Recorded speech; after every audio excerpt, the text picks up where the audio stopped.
그런데 오늘 내용이 참 중요한 내용입니다. 아주 중요한 내용인데요. 함께 읽으시겠습니다. 시작. 지혜 있는 자는 궁창의 빛과 같이 빛날 것이요 많은 사람을 옳은 대로 돌아오게 한 자는 별과 같이 영원토록 비추리라. 예, 오늘 오신 여러분들을 환영합니다. 제가 환영의 뜻으로 또 꽃을 준비했는데요. 이번엔 좀 많이 준비했습니다. 우리 한국의 야생화들입니다. 하나님이 창조하신 화려한 꽃도 있지만 화려하지 않지만 아주 깨끗하고 아름다운 꽃들이 우리 주변에 많이 있습니다. 예, 이제 오늘 12번째 강의입니다. 이제 거의 끝날 때가 됐습니다. 그래서 이제 오늘 12번째인데 오늘은 동방박사 이야기를 하지 않습니다. 이제 다음 12월 초에 이제 하게 될 거고요.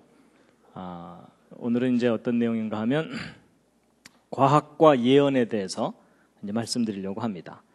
성경에는 예언의 말씀들이 있거든요. 이제 그 예언의 말씀을 과학적으로 밝혀내고 하나님이 하신 일들을 드러내는 이제 그런 내용인데요. 그래서 역사를 주관하시는 여호와 하나님에 대해서 이제 함께 공부하는 시간이 되겠습니다. 자, 이사야서 41장 말씀인데 함께 한번 읽으시겠습니다. 시작.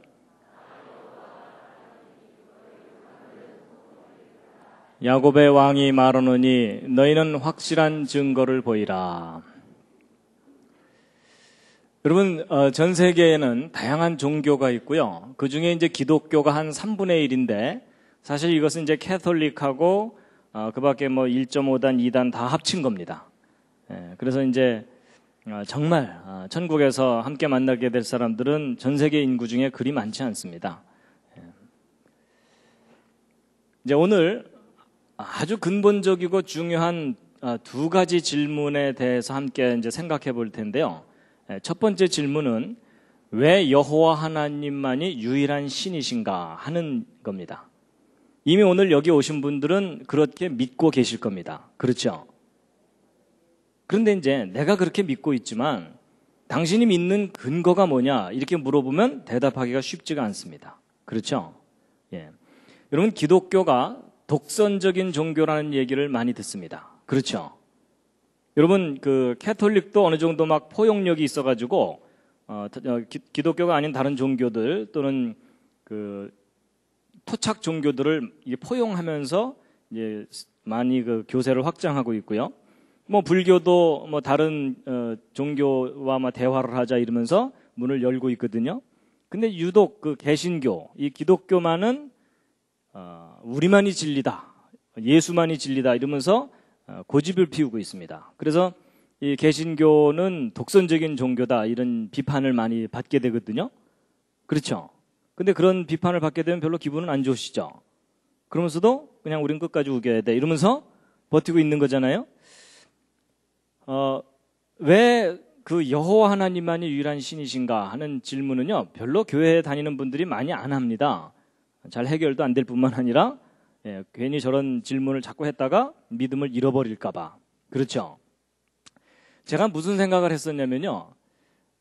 이제 어렸을 때는 뭐 어른들이 가르치니까는 그냥 이 성경이 진리인가 보다 이렇게 믿었는데 이제 대학을 들어가고 이러다 보면은 다양한 세계관을 가진 사람들을 만나게 되거든요. 그러다 보면은 내가 믿고 있는 바에 대한 혼란이 생깁니다.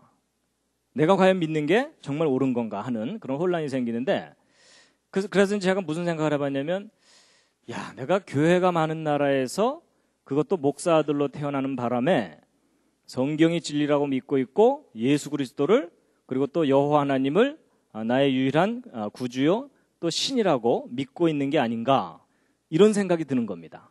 바꿔 얘기하면 제가 만약에 이슬람 문화권에서 태어나서 거기서 교육을 받고 자랐다면 이 정도 열심히라면 제가 지금쯤 뭐가 됐을 것 같습니까?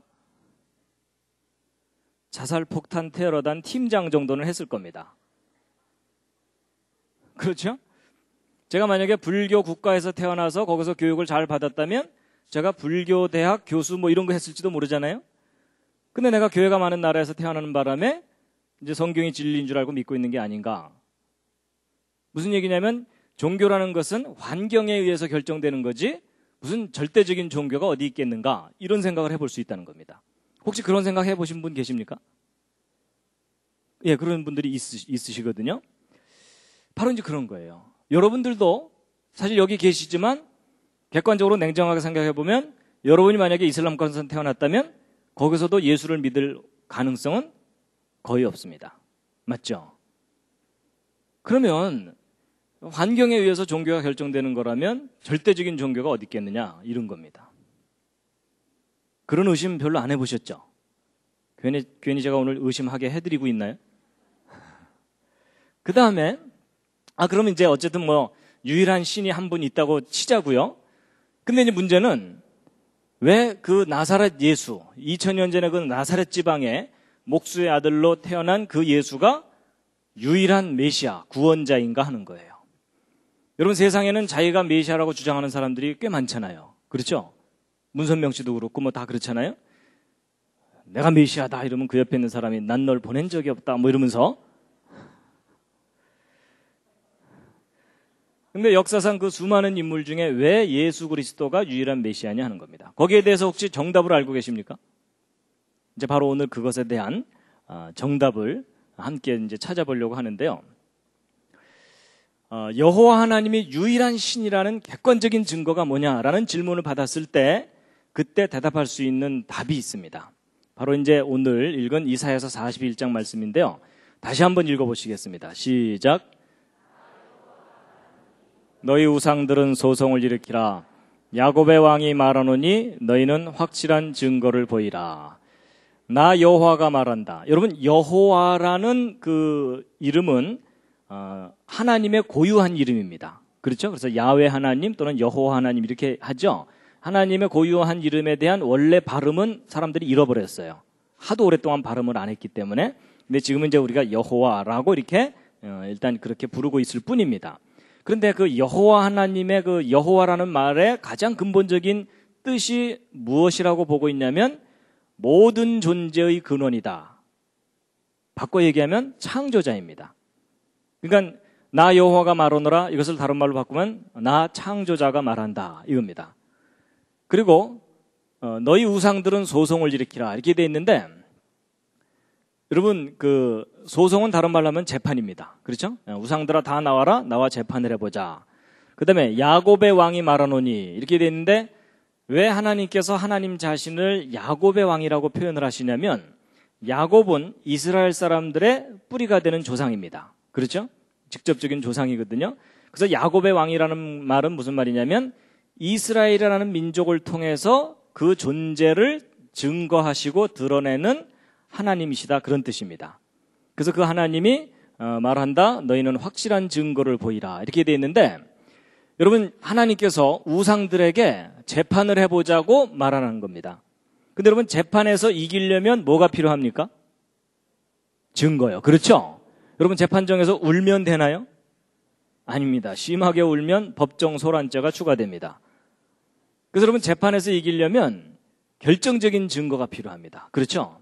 근데 여러분 이 말씀을 잘 들여다보면은 하나님께서는 확실한 증거가 있다는 겁니까? 없다는 겁니까? 일단 있다는 겁니다. 근데 그 증거가 무엇인지를 우리가 좀 알아야 되겠죠? 누가 진짜 신인지에 대한 증거를 내가 갖고 있다 이렇게 말씀하시니까요. 뭐일 것 같습니까? 이제 그 다음 구절이 참 중요한데요. 함께 읽으시겠습니다. 시작. 또 이전 일에 어떠한 것도 고하라. 우리가 연구하여 그 결국을 알리라. 여러분 미래에 일어날 일을 우리에게 얘기해봐라. 여러분 미래에 일어날 일을 미리 얘기하는 걸 뭐라 그러죠? 그게 예언입니다. 그리고 과거 일이 어땠는지도 말해봐라. 여러분 과거에 일어났던 일을 정확하게 진술하는 것을 뭐라 그러냐면 역사라고 얘기합니다. 그러니까 예언해봐라, 역사를 확인해봐라. 그걸 연구하면 결론을 얻게 될 것이다. 이렇게 돼 있습니다. 그럼 여러분 정리해보면 여호와 하나님이 유일한 신이시라는 객관적인 증거가 뭐라는 겁니까? 두 단어입니다. 예언과 역사입니다. 그래서 여러분 누군가가 여러분한테 당신이 믿는 그 여호와 하나님이 유일한 신이라는 객관적인 증거가 뭐냐 이렇게 누군가가 질문을 했다면 여러분이 그때 뭐라고 대답하시면 된다는 겁니까? 예언과 역사가 그 증거다라고 대답하시면 됩니다. 왜냐하면 이건 하나님 말씀이거든요. 그리고 이제 반복해서 또 나옵니다. 미래에 일어날 일을 보이며 또 나중에 일어날 일을 진술하라. 이 반복해서 나왔다는 얘기는 강조했다는 뜻이고요. 너희의 신됨을 우리가 알리라. 누가 진짜 신인지 알게 될 거다라는 겁니다. 그래서 오늘 이제 이 예언과 역사에 대해서 이제 말씀을 드릴 텐데요. 근데 이제 보통 신앙생활을 하면서 예언이나 이런 부분에 대해서는 사람들이 조심합니다. 왜냐하면 예언을 잘못 해석하고 잘못 적용했다가는 어떤 결과가 나오죠? 1.5단, 2단 이런 게 많이 생깁니다. 그렇죠? 그래서 예언은 임의로 풀어야 되는 게 아니라 객관적인 근거를 갖고 정확하게 그 예언을 해석하고 이해해야만 잘못된 길로 빠지지 않게 됩니다. 그래서 이제 오늘 예언에 대해서 이제 말씀을 드릴 텐데요. 예언이라는 게 도대체 무슨 의미가 있는 건가를 좀 설명드리기 위해서 예를 하나 들어드리면요. 옆에 청년이신가요? 아니면 결혼하셨나요? 아직 안 하셨습니까? 예. 제가 예를 들어도 되겠습니까? 예. 아직 안 하셨죠, 결혼요? 예. 여러분, 제가 이제 오늘 이제 지난 12주 동안에 이제 강의를 일단락 짓는 날이기 때문에 이제 기념으로 제가 예언을 하나 해도 되겠습니까? 아니, 뭐 예언이라는 것이 미래에 일어날 일을 미리 얘기하는 거니까, 예. 괜찮겠습니까? 예. 그럼 제가 이제 예언을 하나 하겠습니다. 저 형제한테요. 형제님, 언젠간 결혼하실 겁니다. 예언 끝. 아니, 어쨌든 미래에 일어날 일을 얘기한 거잖아요. 그렇죠? 하여튼 제가 이렇게 예언을 했어요. 근데 이제 나중에 저 형제가 결혼을 하게 됐어요. 결혼하는 날 너무 기뻐하면서, 그때 그 예언이 맞았어요. 이러면서 저를 한번 찾아올까요? 안 찾아올까요? 그렇게 막연한 예언이 맞는 것을 기뻐하면서 찾아올 일은 없죠? 그렇죠? 예. 그래서 이제 안 찾아올 거예요. 근데 제가 만약에 이제 저 형제에게 예언을 하기를 2000 몇 년 몇 월 며칠. 여러분 보통 결혼 날짜 맞추는 거 쉽습니까? 어렵습니까? 어렵죠. 그렇죠? 장소는 백악관 잔디바답. 일단 기분 좋아지시죠? 주례는 조지 W. 부시. 별로 안 좋아하시나요? 어쨌든 그리고서 그날 뭐 기도는 뭐 영국 수상이 하고 뭐 이런 식으로 제가 말도 안 되는 각국 중요한 그 정상들을 그 결혼식에 다 참석시키는데 한 10명을 제가 이름을 정확하게 거론을 했다고 치자고요. 그런 일이 일어나겠습니까? 일단 안 일어나겠죠? 그래서 이제 저 형제가 이제 그다음부터는 제 말을 주의 깊게 안 듣는 거예요. 그리고 이제 그날 결혼식 하는 날 아프리카 어느 나라에서 제3차 세계대전이 벌어질 거다. 뭐 이런 얘기를 했어요. 전혀 안 믿겠죠? 그래서 황당한 예언이 다 있다. 그래서 지나갔어요. 지나갔는데 정말 저 형제가 결혼하게 된 그날이 제가 예언한 그날이고 그날 주례 조지 W. 부시가 와서 주례하고 제가 말한 그 모든 게 정확하게 다 이루어진다. 그 정도 되면 이제 저 형제가 저를 한번 찾아오겠습니까? 안 찾아오겠습니까? 그 정도 되면 한 번은 찾아오겠죠. 그렇죠? 그럼 그때부터 제가 뭘 할 수 있겠습니까? 교주를 할 수가 있습니다. 여러분 얼마나 많은 정치가들이 일단 돈을 싸들고 저한테 오겠습니까? 그렇죠? 여러분 이게 무슨 얘기냐면 막연한 예언이 막연하게 맞는 건 의미가 없어요. 근데 그 예언이 구체적일수록 그리고 그 예언의 스케일이 크면 클수록 그 예언이 정확하게 이루어진다는 것은 거의 불가능한 일인데 정말 그 예언이 이루어질 수 있게 하려면 능력이 있어야 돼요. 맞죠? 여러분 제가 아까 그 말한 그 예언이 다 이루어지게 하려면 제가 막 전 세계에 있는 모든 정치가들을 다 주무를 수 있을 정도의 능력이 있어야 되고 또 여러분 세계대전이 일어나게 하려면 그 정도 능력 갖고는 안 되고 전 세계를 좌우할 수 있을 정도의 막강한 능력이 있어야 되거든요. 그런데 바로 하나님께서 그 얘기를 하시는 겁니다. 너희들에게 그런 능력이 있으면 그 증거를 갖고 와봐라. 그럼 너희가 진짜 신인 줄을 내가 인정하겠는데 너희는 그러지 못하는데 나는 그 일을 한다 라고 말씀하시는 겁니다. 그러니까 여러분 여호와 하나님이 유일한 신이라는 객관적인 증거는 예언과 역사입니다. 그래서 여러분 예를 들어 하나님께서 어떤 예언자를 통해서 미래에 이러이러한 종류의 사건들이 정확하게 이때 일어날 거다라고 예언을 하셨어요. 근데 이제 역사가 흘러가면서 이제 사건이 뻥뻥 터질 때마다 사람들은 막 긴장을 하면서 정신없이 지나가요. 근데 지나고 난 다음에 역사를 싹 정리해 놓고 예언도 싹 정리해 놓고 난 다음에 그 둘을 쫙 비교해 봤더니 정확하게 맞더라. 그럼 결론이 뭡니까? 오 마이 갓. 이렇게 된다는 겁니다. 이해가 되시죠? 예, 바로 이제 오늘 이 얘기를 이제 할 건데요. 근데 여러분 성경에 기록되어 있는 예언이 역사 속에서 정확하게 맞았는지를 확인을 하려면 가장 기본적인 연구가 뭐냐면 연대기 연구라는 겁니다. 좀 골치 아프지만 이 연대기 연구라는 게 뭐냐면 역사 속의 어떤 사건들에 대한 정확한 연대를 밝혀내는 일입니다. 그게 정확하게 돼 있어야만 예언이 제대로 맞았는지 확인할 수가 있거든요. 근데 이게 결코 쉬운 일이 아닙니다. 그렇지만 이제 이걸 정확하게 해야 되는데 특히 이제 성경 연대기 연구가 왜 중요하냐면 여호와 하나님께서 역사를 주관하신다는 객관적인 증거가 확인이 됩니다. 그리고 특히 예수 그리스도가 메시아라는 것에 대한 객관적인 증거가 확인이 됩니다. 그래서 여러분 여기 있는 이 표는요, 대충 그린 표가 아니고 성경 속의 사건을 아주 정확하게 과학적으로 검증을 해서 작성한 표입니다. 성경 역사를.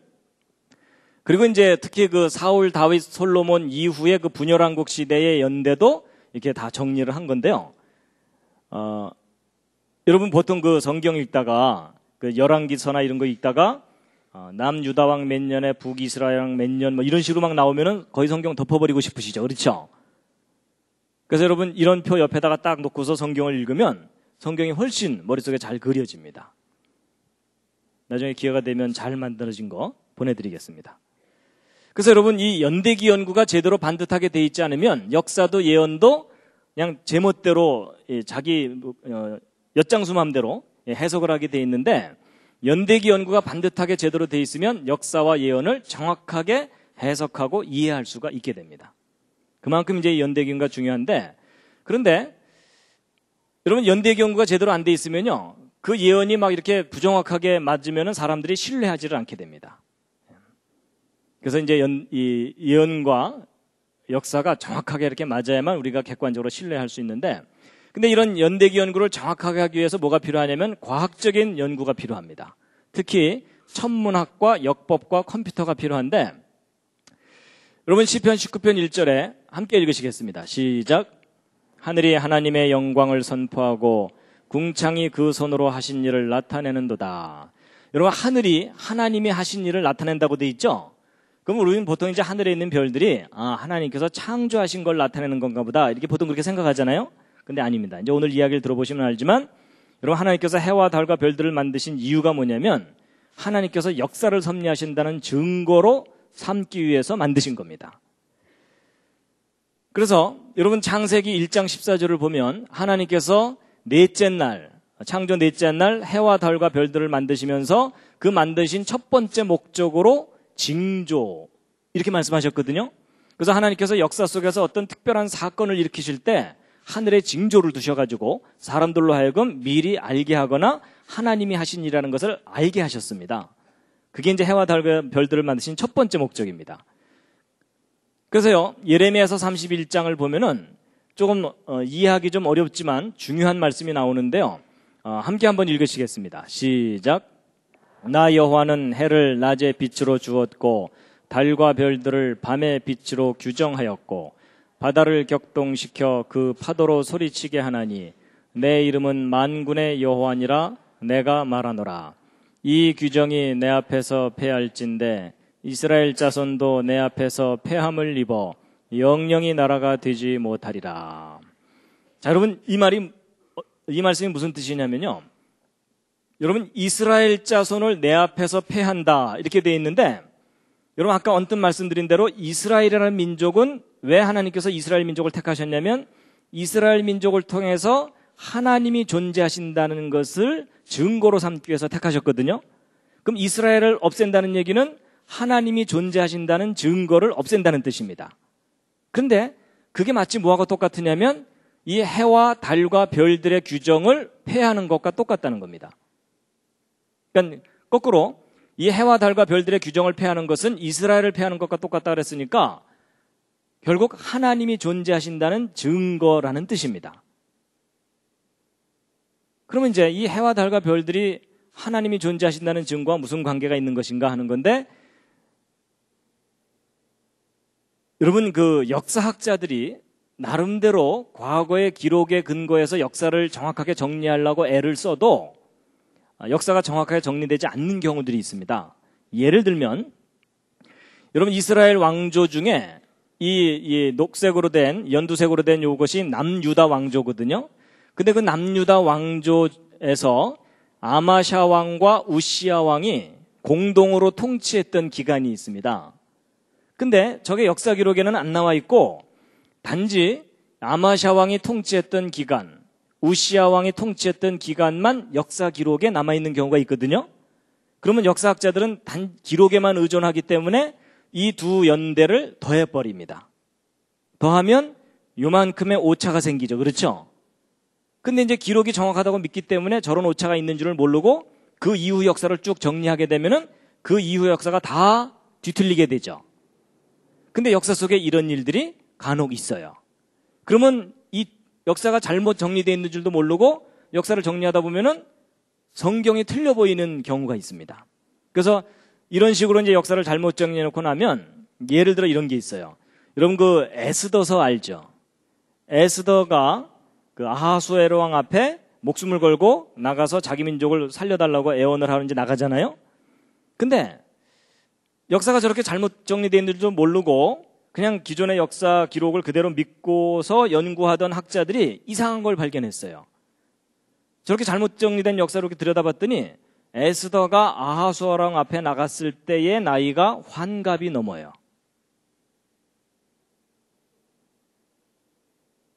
그래서 이상하다. 환갑이 넘은 할머니가 예쁘게 화장을 하고 왕 앞에 나가는데 왕이 그냥 반해가지고 나라의 절반을 주마 뭐 이랬잖아요. 그래서 이게 뭐 앞뒤가 안 맞는구나 이랬던 건데 나중에 이런 부분들을 정확하게 다 교정을 해가지고 정리를 하고 났더니 그동안 해석이 잘못됐던 거예요. 정말로 이제 역사를 제대로 정리하고 났더니 에스더가 아하수에롱 앞에 나갔을 때가 정말 꽃다운 나이였던 거예요.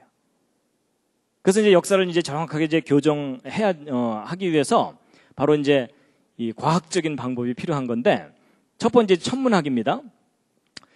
여러분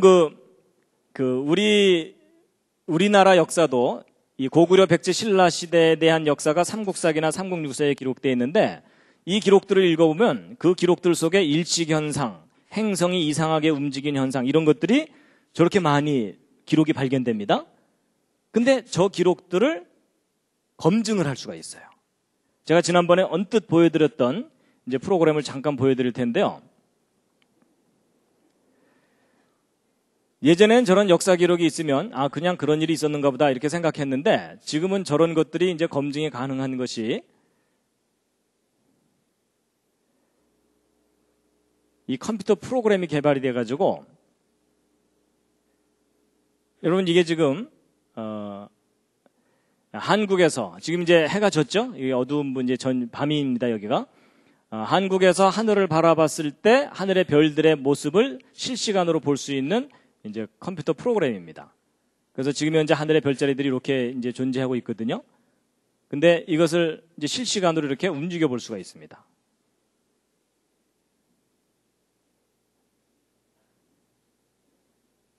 뭐 이걸 얼마든지 빠르게도 이렇게 움직일 수가 있고요. 그리고 이걸 이제 거꾸로 돌리면 어떻게 되겠습니까? 과거를 확인할 수가 있습니다.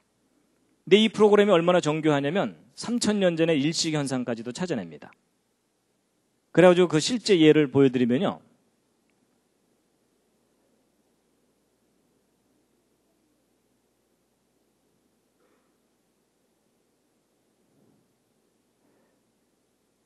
여러분 여기 보시면 미시 585년 5월 28일 날 지금 현재 터키 지방이에요. 터키 지방에서 리디아하고 이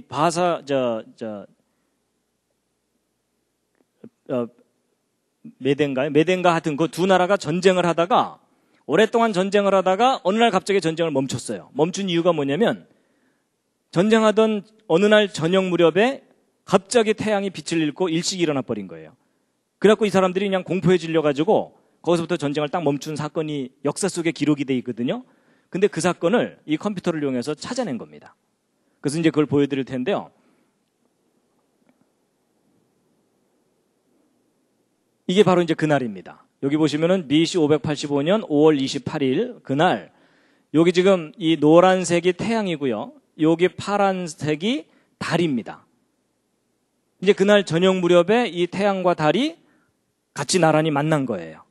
그래서 이제 일식이 일어나기 직전인데 저 상태에서는 일식이 일어날지 아무도 몰라요. 왜냐하면 태양이 너무 밝으니까. 그런데 이제 이게 시간이 지나가면서 일식 현상이 나타나는데 저녁 무렵입니다. 저녁 무렵 여기서 좀 천천히 가겠습니다.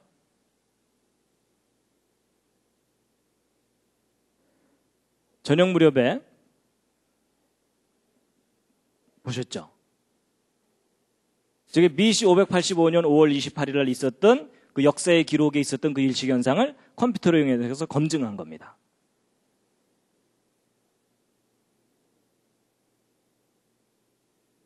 그래서 여러분 이게 무슨 뜻이냐면 예전에는 대충 BC 585년쯤 이렇게 역사를 얘기하다가 여러분 저런 사건은 지금 현재로부터 정확하게 몇 년, 몇 월, 며칠 전 어느 장소에서 일식현상이 있었다. 이걸 찾아내는 거예요.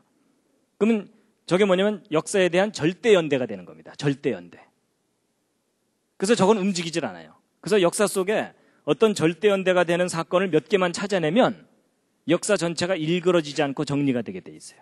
그럼 나머지 사건들은 그 절대적인 점을 기준으로 해서 앞으로 몇 년, 뒤로 몇 년 이렇게 정리를 하면 역사 전체가 전체적으로 일그러지지 않고 정리가 되게 돼 있습니다.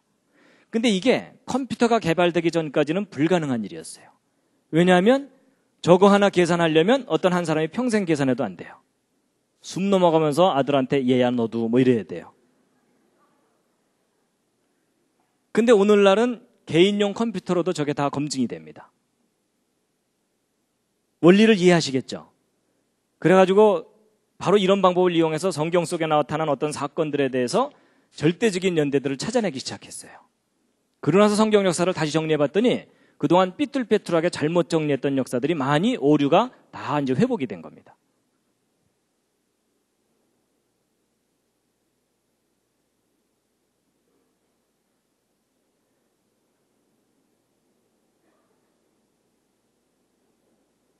그래가지고 우리나라 역사에서도 무순왕 몇 년에 경주 지방에서 일식현상이 있었다. 이거 다 찾아냅니다. 이 컴퓨터 프로그램으로. 그래서 바로 이런 절대 연대들을 찾아내서 역사를 이제 검증하는 게 있고요.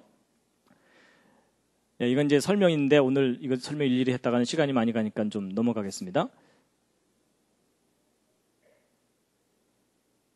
그 다음에 이제 달력을 이용해서 역사를 또 검증하는 방법이 있습니다. 역사를 정확하게 찾는 방법.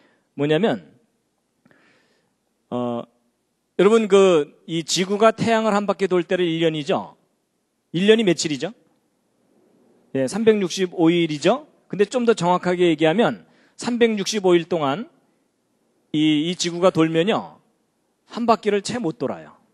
그래서 정확하게 1년은 얼마냐면 365일이 아니고 365.888 이렇게 됩니다. 그 다음에 달이 지구를 한 바퀴 도는 것, 이게 30일이잖아요? 근데 30일 동안 돌면 한 바퀴보다 조금 더 돌아요. 그래서 정확한 한 달은 30일이 아니고 29.888 이렇게 됩니다. 그래서 여러분 저게 핀트가 안 맞는 바람에 뭐 양력, 음력 우리 얼마나 헷갈려요. 그렇죠? 근데 이제 여러분은 그냥 저기에 적응해서 골치 아프지만 살고 계시잖아요? 근데 저 부분을 차분하게 생각해보면 이상한 점이 있어요. 뭐냐면 여러분 분명히 하나님께서 저 태양과 달과 지구를 만드신 게 분명하다면 저 궤도나 이 주기 같은 것도 하나님이 다 정해놓으신 거잖아요. 그렇죠? 근데 여러분 우리가 알기에 하나님은 정확한 분이라고 알고 있잖아요. 그럼 하나님께서 정확하게 365일로 딱 설계해서 만드실 수도 있죠. 근데 핀트가 안 맞은 거잖아요. 자, 그럼 여러분 대답해 보세요.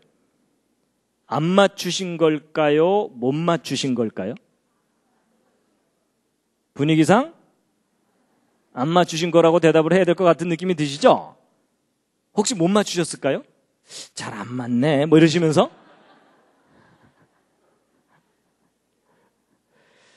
여러분 저게요 일부러 안 맞추신 거예요. 저도 왜 저렇게 안 맞추셨는지 몰랐는데 설명을 듣고 나서 제가 무릎을 치면서 감탄을 했어요. 여러분 저렇게 핀트를 어긋나게 해놓으신 게 우리 사람들로 하여금 역사를 잃어버리지 않게 하기 위해서 일부러 저렇게 하신 거예요. 역사를 보존하시기 위해서. 무슨 말이냐면 여러분, 하나님께서 이렇게 너덜너덜하게 하지 않으시고 정확한 것을 자랑하시기 위해서 예를 들어 1년 360일, 한 달 30일 이렇게 딱딱 맞아떨어지게 하잖아요. 그럼 어떤 일이 벌어지냐면 예를 들어 1980년 5월 18일 날 미국에서 세인트 헬렌에서 화산 폭발했다는 얘기를 제가 지난번에 언뜻 그랜드 캐년 얘기할 때 했었죠. 그랬을 때 여러분, 어떤 사건을 양력으로도 표기하고 음력으로도 표기할 수가 있잖아요. 근데 하나님께서 이렇게 딱딱 맞아떨어지게 해놓으시면은 연도가 바뀌어도 양력과 음력의 조합이 변하지가 않아요. 그렇죠? 그럼 지금이야 몇십 년 전 일이니까 기억을 하겠지만 1000년, 2000년 지난 후에 역사 기록을 봤더니 이 연도가 지워져 있는 거예요. 이 뒤에 기록만 남아있고, 그럼 여러분 이 뒤에 있는 요 기록만 가지고서 이 사건이 언제 몇 년도에 일어났는지 알아낼 수가 있어요, 없어요? 알아낼 수가 없어요. 그렇죠? 그런데 하나님께서 절묘하게 이렇게 너덜너덜하게 해놓으시는 바람에 연도가 바뀔 때마다 양력과 음력의 조합이 달라져요. 그렇죠? 근데 이런 조합을 가진 연도는 몇 년도밖에 없겠어요? 1980년밖에 없는 거예요. 이해가 가세요? 그래서 여러분, 역사 속에 어떤 사건에 대해서 두 가지 종류의 달력으로 표기가 돼 있잖아요. 그럼 그 사건은 꼼짝 말아야 해요.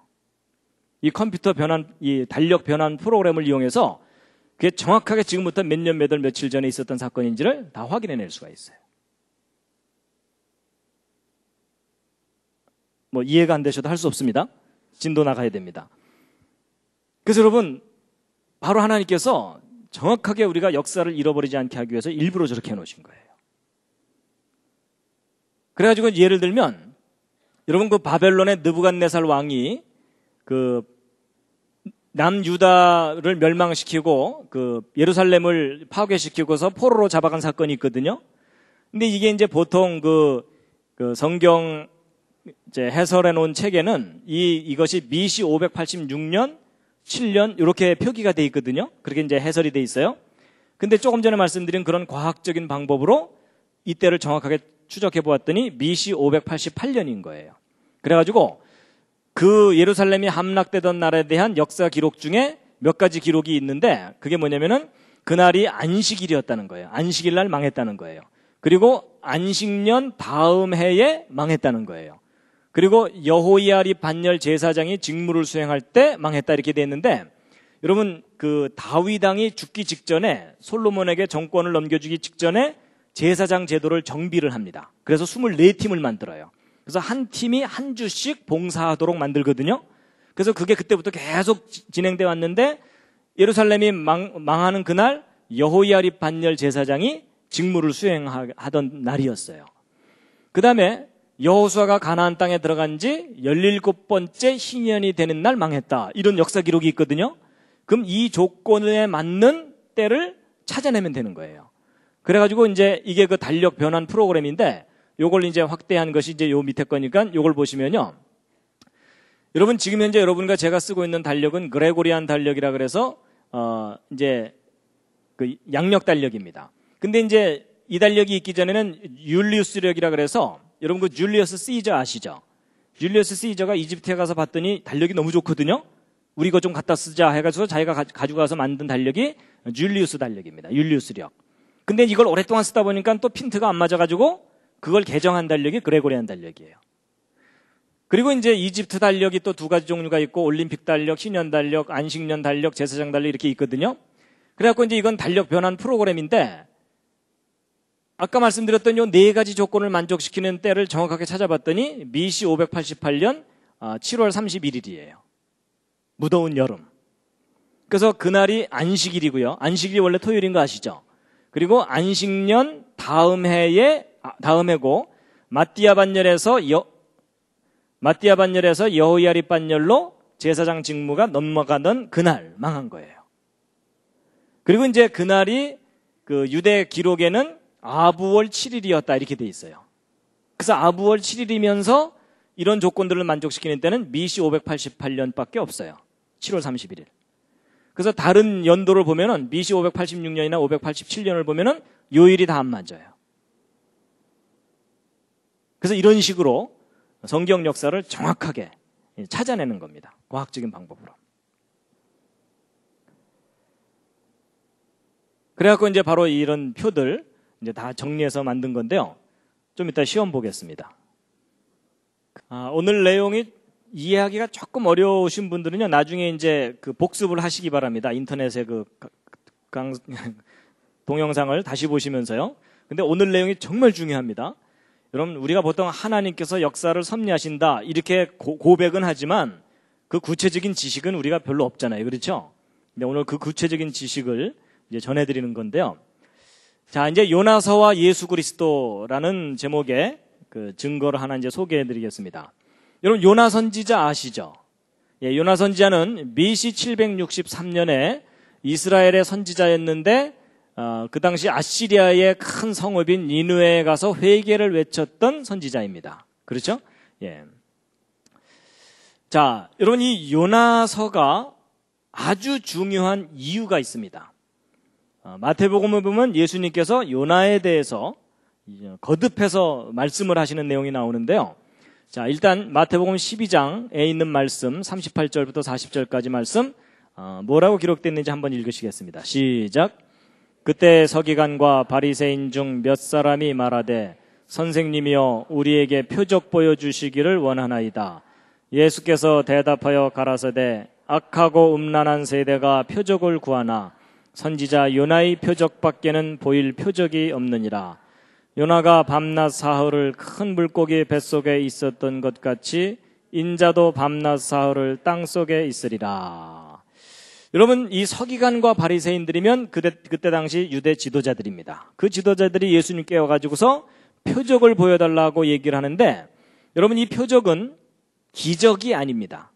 기적은 이미 예수님께서 막 눈먼 자들을 고치시고 많이 보여주셨어요. 그래서 이 사람들이 원하는 건 단순한 기적이 아니라 영어로 miraculous sign이라고 표현되는데 이게 뭐냐면 증거를 보여달라는 겁니다. 근데 무슨 증거를 보여달라는 거냐면 요점이 당신이 메시아냐? 메시아라면 메시아라는 증거를 내놔라. 그 얘기입니다. 왜냐하면 그때 사람들은 그게 제일 관심이 있는 부분이었거든요. 근데 거기에 대한 예수님의 대답을 한번 분석해 보시면, 자, 3단계로 대답을 해보세요. 일단 예수님에게 메시아라는 증거가 있다는 겁니까? 없다는 겁니까? 일단 있다는 거예요. 맞죠? 근데 그 증거가 뭐라는 겁니까? 요나의 표적이라는 거죠. 근데 한 가지 더. 요나의 표적 말고도 있다는 겁니까? 요나의 표적 밖에는 없다는 겁니까? 예수님의 대답이 요나의 표적 밖에는 없다고 말씀하셨죠? 그럼 여러분, 예수 그리스도가 메시아라는 증거는 뭐밖에 없는 거예요? 요나의 표적밖에? 그런데 그러면 좀 이상한 게 있어요. 여러분, 뭐 이사야서나 시편이나 이런 데 보면은 메시아에 대한 예언이 많이 있잖아요. 그렇죠? 그럼 그것은 예수님의 메시아라는 것에 대한 증거가 아니라는 말이냐? 그게 아니고요. 여러분, 그 법정에 우리가 증거를 제출할 때 별로 중요하지 않은 증거들도 있지만 결정적인 증거라는 게 있죠. 그거 하나만 내밀면 모든 재판이 끝나는 결정적인 증거라는 거 있죠? 여기서 이야기하는 증거는 그 결정적인 증거를 의미합니다. 그러니까 예수 그리스도가 메시아라는 결정적인 증거는 무엇밖에 없다고요? 요나의 표적밖에는 없다는 거예요. 그럼 여러분, 누군가가 여러분한테 당신이 예수를 메시아라고 믿는 객관적인 증거가 뭐냐? 그리고 결정적인 증거가 뭐냐라고 물어보면 여러분 뭐라고 대답하시면 된다는 겁니까? 요나의 표적이 예수 그리스도가 메시아라는 결정적인 증거다라고 대답하시면 되는데, 문제는 내용을 알아야 그 다음 말을 대답하죠. 그렇죠? 그래서 오늘 이제 왜 요나의 표적이 예수님이 메시아라는 결정적인 증거인지에 대해서 이제 알려드릴 텐데요. 보세요. 여러분, 이 요나의 표적에 관한 내용이요, 마태복음 12장에만 나오는 게 아니라 마태복음 16장에도 또 나와요. 또 나오는데 바리새인과 사두개인들이 또 하늘로서부터는 증거를 보여달라 이렇게 얘기했더니 예수님께서 여기도 보세요. 요나의 표적밖에는 보여줄 표적이 없다고 돼 있어요. 여러분, 이 부분이 중요한 게 왜 그러냐면, 여러분, 복음서라는 것은 예수님이 하신 그 수많은 내용 중에 정말 중요한 것만 간추린 거예요. 맞죠? 근데 그렇게 간추린 내용 중에서도 연거푸 똑같은 주제가 2번이나 나왔죠. 그 얘기는 뭐냐면 정말 중요하니까 2번이나 나오는 거예요. 여러분 같은 사건이 서로 다른 복음서에 겹쳐서 나오는 경우는 많아요. 그렇죠? 근데 거의 동일한 사건이 같은 복음서 내에 2번 나오는 일은 아주 드물어요. 그 중에 하나가 요나의 표적 얘기예요.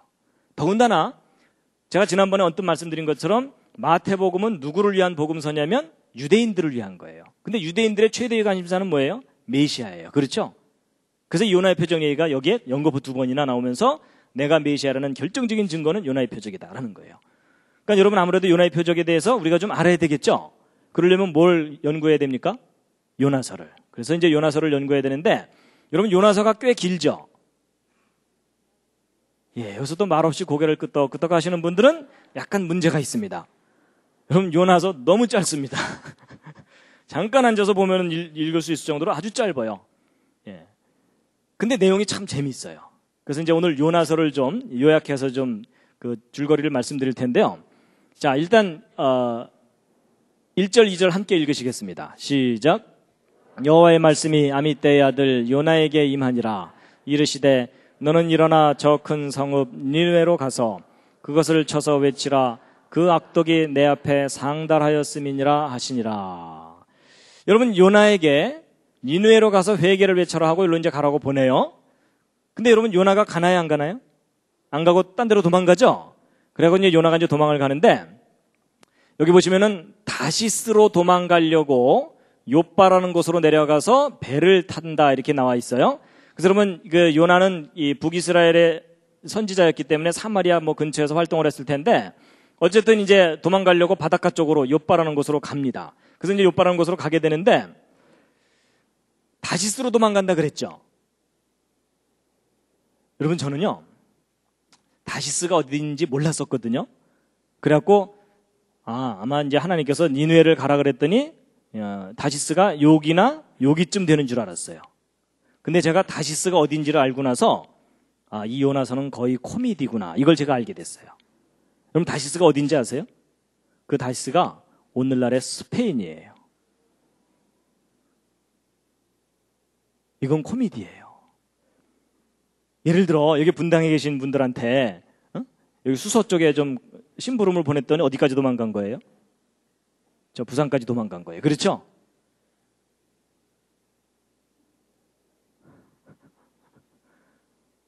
그러니까 여기 좀 다녀오라 그랬더니 여기까지 도망간 거예요. 경을 칠 놈이죠. 그렇죠? 그러니까 여러분 아주 웃기는 상황인 거예요, 저게. 그래서 보통 그 사람들이 그러잖아요. 요나가 하나님의 명령을 어기고 도망갔기 때문에 요나가 참 아주 나쁜 선지자인 것처럼 얘기하죠. 저도 사실 예전엔 그렇게 생각하다가 요나의 입장을 이해하고 났더니 제가 요나가 이해가 되더라고요. 왜냐하면 여러분 이때 당시에 정치적인 상황이 어떤 상황이었냐면 이스라엘이라는 나라가 이 아시리아라는 큰 제국에 의해서 상당히 괴롭힘을 당하고 땅까지 뺏기고 있던 상황이었어요. 그런 상황에서 요나 보고 자기 땅을 뺏어간 그 큰 제국의 큰 도시에 가서 회개를 외치라 그러니까 여러분 이스라엘 민족은 전통적으로 민족주의자들이거든요. 자기 민족 지금 구원시키기도 바쁜데 자기들 땅을 뺏어간 그곳에 가서 회개를 외치라 그러니까 가고 싶겠어요? 안 가고 싶겠어요? 안 가고 싶죠. 여러분 이 입장을 바꿔서 생각하면 이런 거예요. 일제시대 때 아버지는 지금 경찰서에 끌려가서 고문당하고 있는데 하나님께서 그 아들한테 짠하고 나타나셔갖고 동경에 가서 회개를 외쳐라 이러면은 여러분이라면 가시겠어요? 차라리 만주로 도망가고 말죠. 그렇죠? 여러분 그 상황이에요 사실은. 그래서 우리가 요나를 비난할 상황이 아닙니다. 그래갖고 이제 이게 가는데 여러분 그 이스라엘 얘기가 나왔으니까 한 가지 잠깐 좀 말씀드릴 게 뭐냐면요. 여러분 하나님께서 이스라엘 민족을 택하셨죠. 그래서 이스라엘은 선택받은 민족이잖아요. 근데 거기에 대해서 기분이 좋으세요? 안 좋으세요? 별로 안 좋으시죠? 특히 한국 사람들은 사촌이 땅을 사도 배가 아픈데 왜 우리 민족을 안 택하시고 이스라엘을 택하셨나 그래서 시기심이 많기 때문에 배가 아프거든요. 저도 사실 왜 하나님이 우리 민족을 안 택하셨나 이런 생각을 했었는데요. 제가 왜 하나님께서 이스라엘을 택하셨을까에 대해서 나름대로 생각을 정리한 다음에 차라리 우리 민족 안 택하신 게 참 다행이다. 전 그 생각을 하게 됐어요. 왜냐하면요. 여러분 그 이스라엘 사람들의 조상인 아브라함은 원래 여기 살던 사람이 아니라 여기 살고 있던 사람을 하나님께서 여기로 불러다가 요 땅 줄게 이러셨거든요.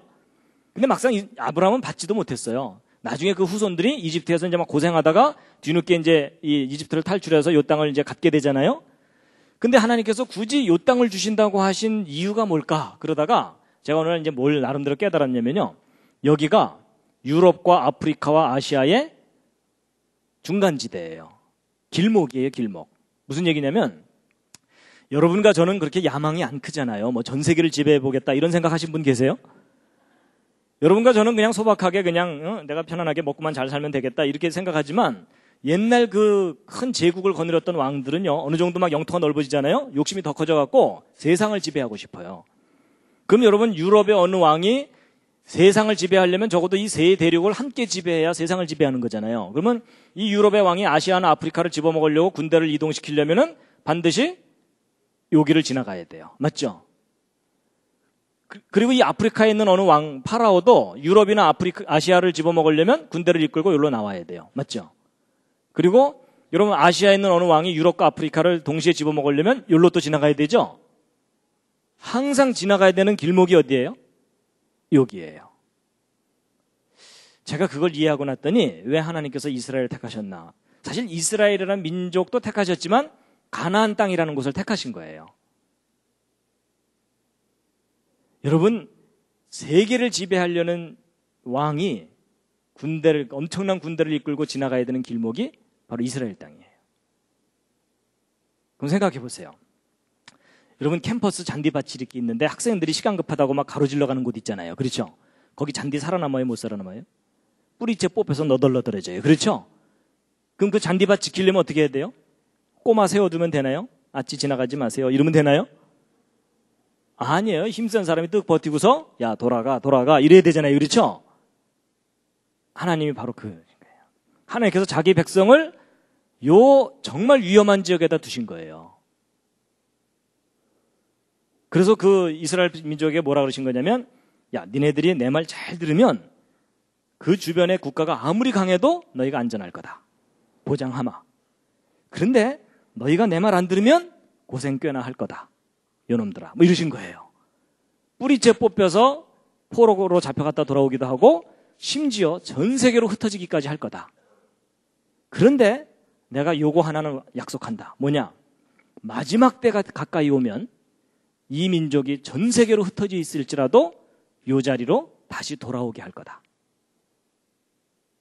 그런데 너희들이 그렇게 되는 걸 사람들이 보게 되면 정말 지혜가 있고 깨달을 수 있는 사람이라면 이게 우연히 일어나는 일이 아닌 줄 알 거다.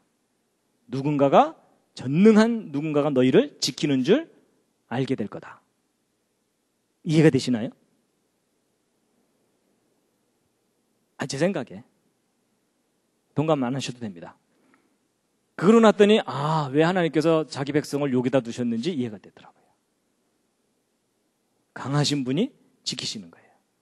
그러면 그 민족이 그 틈바구니에서 끝까지 살아남는 걸 보거든 누군가가 전능하신 분이 지키는구나 라고 깨달으라는 얘기예요.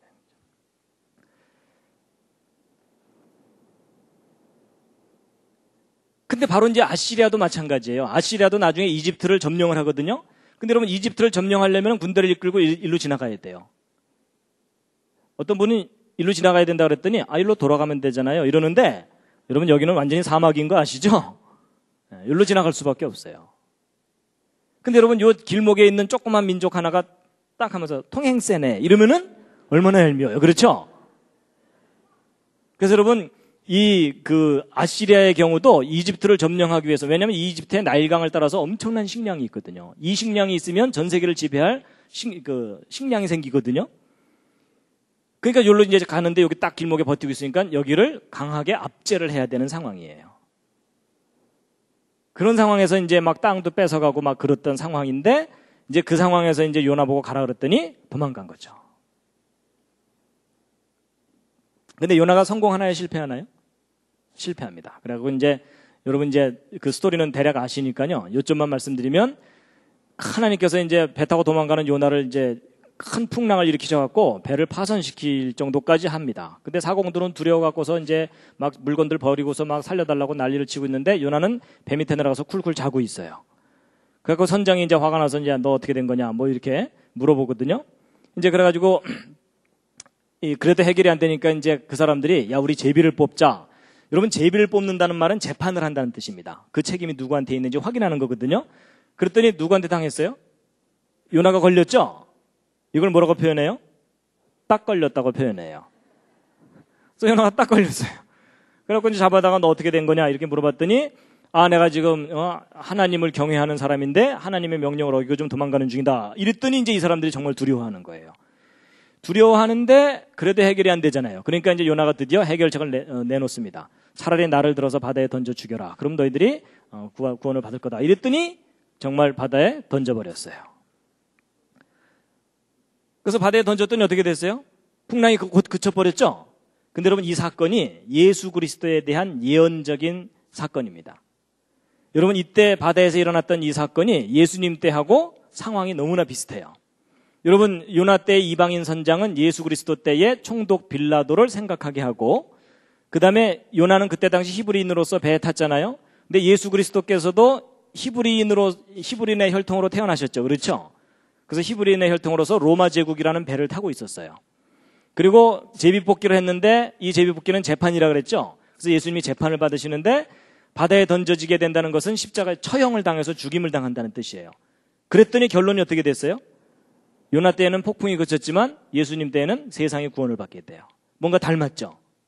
이게 무슨 얘기냐면 이 배에서 있었던 상황을 가지고 예수님 때에 일어날 그 중요한 주제를 예언을 하신 거예요. 그래서 여러분 이때 이방인 선장하고 총독 빌라도의 닮은 점이 뭔지 아세요? 둘 다 사형권을 갖고 있는 존재예요. 여러분 로마 제국이 식민지들을 다스릴 때 나름대로 자기들끼리 자체적으로 왕을 세워놨거든요. 왕이나 뭐 이런 존재들을 세워놨는데 그 대신 사형권을 안 줬어요. 사형권은 파견한 총독에게만 주었어요. 그래서 여러분 대제사장이 예수님을 잡아다가 죽이고 싶었는데 자기들은 권한이 없으니까 빌라도에게 끌고 간 이유가 바로 그거예요. 우리는 사형권이 없으니까 제발 이 예수 좀 죽여달라 하고서 끌고 가게 된 겁니다. 근데 여러분 배에 타면요. 배가 출항하는 순간부터 선장은 사형권을 갖습니다. 즉결 처분권을 가져요. 닮았죠? 그래서 여러분 이런 것들을 뭐라 그러냐면 정황 증거라고 얘기해요. 이게 예수님이 메시아라는 결정적인 증거는 아직 아니에요. 이제 결정적인 증거는 나중에 말씀드릴 겁니다. 그래서 이제 하나님께서도 큰 물고기를 예비하셔갖고 이제 요나를 삼키게 했는데 요나가 3일 3야 동안 물고기 뱃속에 있었다가 돼 있는데 저건 예수님이 무덤에 들어있던 기간이 아닙니다. 무덤에 들어있던 기간은 3일보다 훨씬 짧아요. 그럼 저건 뭐냐? 예수님이 고난받으신 전체 기간을 의미해요. 어둠의 세력에게 순응했던 기간. 자, 그 다음에 이제 요나가 이제 물고기 뱃속에서 간절하게 기도하는 내용이 있는데 사실은 저게 제일 중요한 증거예요. 근데 요건 이제 맨 마지막에 하이라이트로 말씀드릴 거고요. 이제 그 다음 얘기를 일단 스토리를 말씀드리면은 이제 하나님께서 이제 물고기에게 명령을 하셔갖고 육지에 요나를 토해내는데 이게 지금 이제 나와갖고 휴 살았다 이러고 있는 장면입니다. 그래갖고 이제 3장 1절 2절 다시 한번 읽으시겠습니다. 시작. 여호와의 말씀이 두 번째 요나에게 임하니라. 이르시되 일어나 저 큰 성읍 니느웨로 가서 내가 네게 명한 바를 그들에게 선포하라 하신지라. 그래서 이제 하나님께서 다시 가서 회개를 외쳐라 이렇게 명령을 하십니다. 그래갖고 이제 요나가 이제 가서 이제 외치는데 여기 보세요. 또 읽겠습니다. 시작. 요나가 여호와의 말씀대로 일어나서 니느웨로 가니 니느웨는 극히 큰 성읍이므로 3일 길이라. 요나가 그 성에 들어가며 곧 하룻길을 행하며 외쳐 가로되 40일이 지나면 니느웨가 무너지리라 하였더니. 여러분 여기 3일 길이라고 되어 있는데 저는 예전에 여기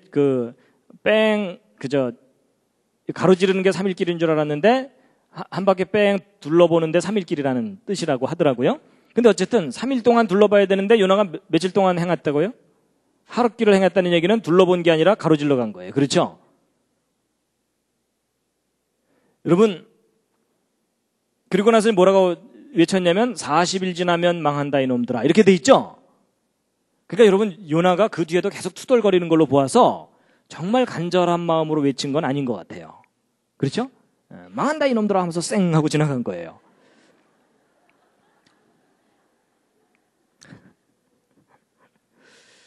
그런데 요나서의 두 번째 코미디가 나옵니다.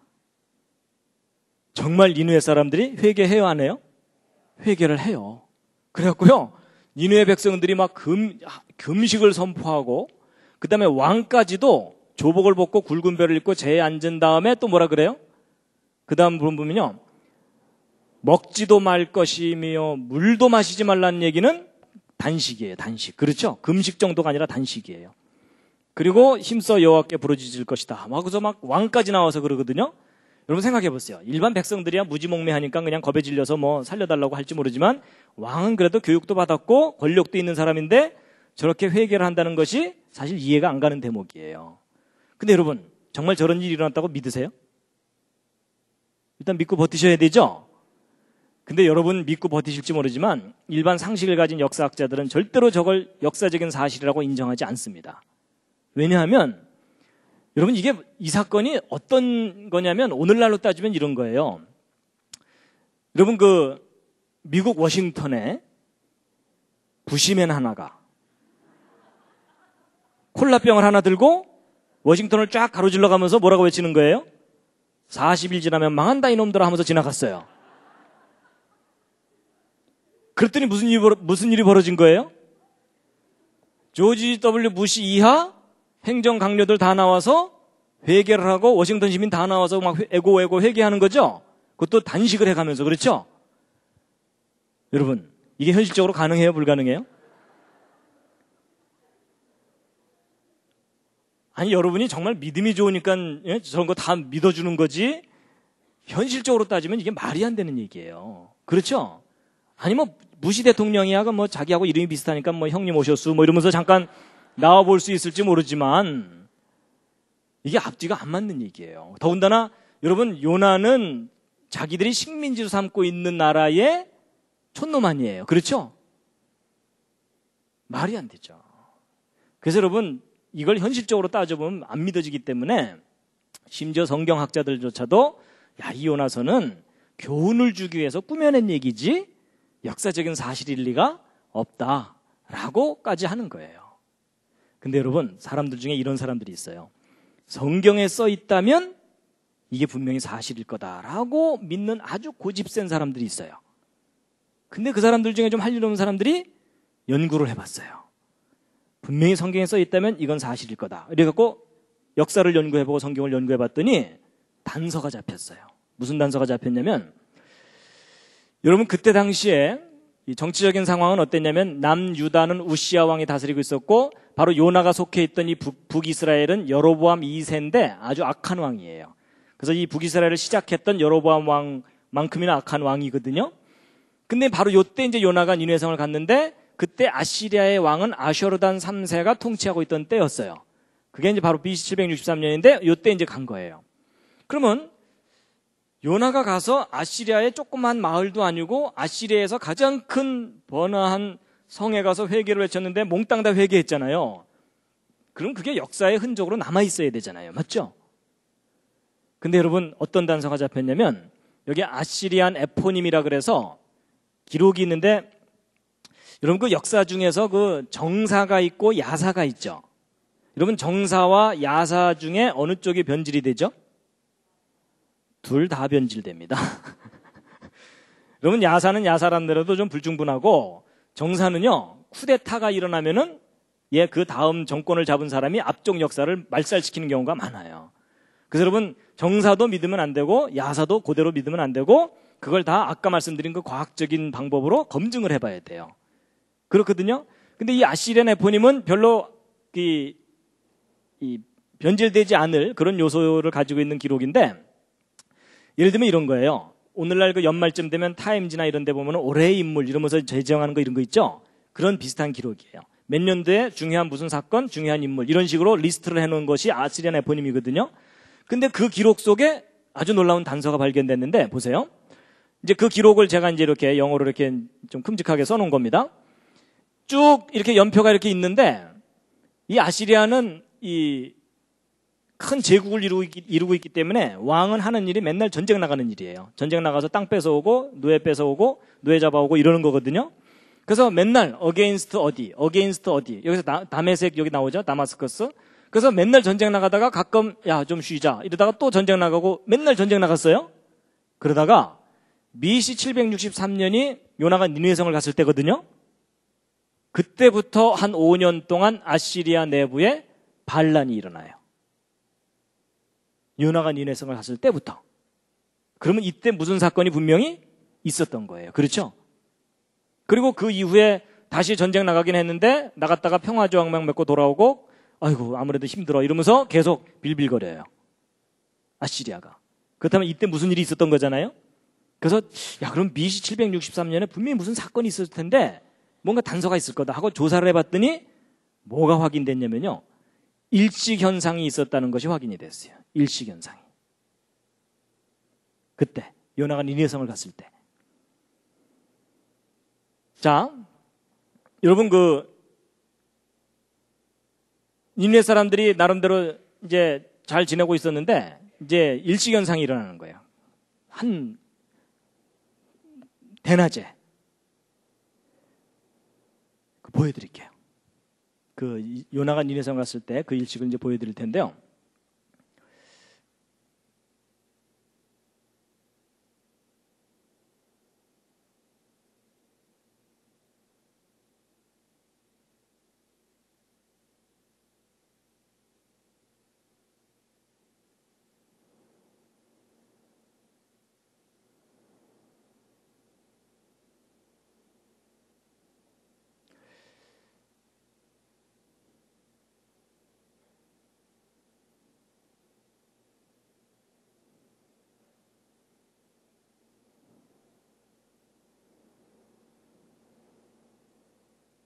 예.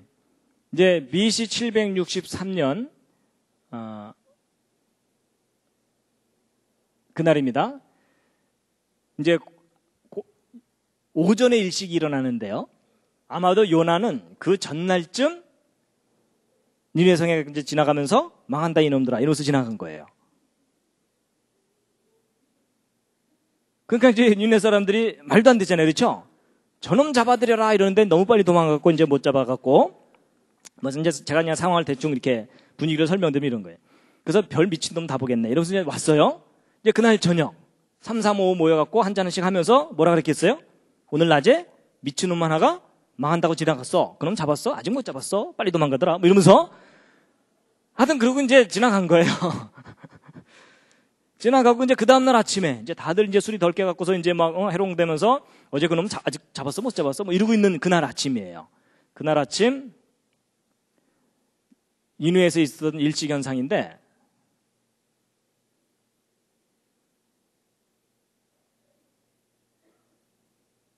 여덟 시 9시 쯤입니다. 예.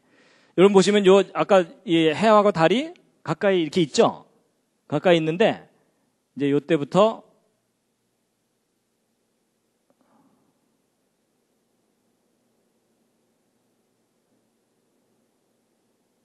잘 보세요. 벌건 대낮에 갑자기 일식이 나타나는 겁니다. 한 5분 이상을 일식이 나타납니다. 자 보세요. 이제 여러분이나 저는 학교에서 배운 게 있기 때문에 일식현상이 나타난다 그러면 두려워하기보다는 어때요? 간율이 어디 있어? 간율이 이러면서 이제 그거 쳐다보려고 애쓰잖아요. 그렇죠? 근데 여러분 저 때 당시에는 우상 숭배하던 사람들이에요. 그렇죠? 더군다나 태양을 신으로 섬기던 그 사람들이거든요. 일식현상이 일어나면은 그게 무슨 의미겠어요? 신이 노한 거예요. 그렇죠? 더군다나 이때 이제 무슨 일이 있었냐면 잘 보세요. 여러분 일식현상이 일어났던 요 장면 잘 보세요. 여기 보시면 여기 태양 바로 옆에 주피터가 있거든요. 주피터가 태양계 9개 행성 중에 제일 큰 행성인데 밝아요. 근데 주피터가 뜻이 뭐죠? 그리스 로마 신화에 나오는 제우스예요. 신들의 왕이거든요. 그래서 저 행성은 크기도 제일 크기도 하지만 뜻도 왕을 상징하는 이름을 갖고 있기 때문에 저 목성은 예로부터 왕을 상징하는 별이에요.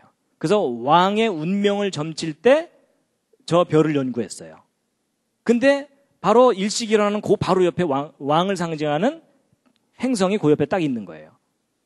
그럼 여러분 일찍 일어나면 신이 노한 거잖아요. 신이 노하면 민심이 흉흉해져요. 맞죠? 더군다나 아시리아라는 제국은 다민족 국가예요. 워낙 많은 사람들을 이제 제국을 넓혀놨기 때문에. 그럼 다민족 국가면은 정적들이 많아요. 그럼 언제라도 쿠데타가 일어날 가능성이 있거든요. 그러면 이 정치적인 반대 세력은 바로 저런 기회를 놓치지 않습니다. 신이 노했다, 왕을 상징하는 벽 그 옆에 있다, 왕의 운명이 끝난 거예요. 그럼 반란을 일으켜서 얼마든지 왕을 살해하고 다시 정권을 잡을 수가 있거든요. 그러면 근데 이제 문제가 뭐냐면 저게 그냥 일어난 게 아니라 바로 전날 어느 미친놈 하나가 뭐라고 하고 지나갔어요? 40일 지나면 망한다고 지나갔잖아요. 그렇죠? 그 말이 괜한 소리가 아닌 것처럼 들리는 거예요. 그렇죠? 상황이 이제 짐작이 가시죠?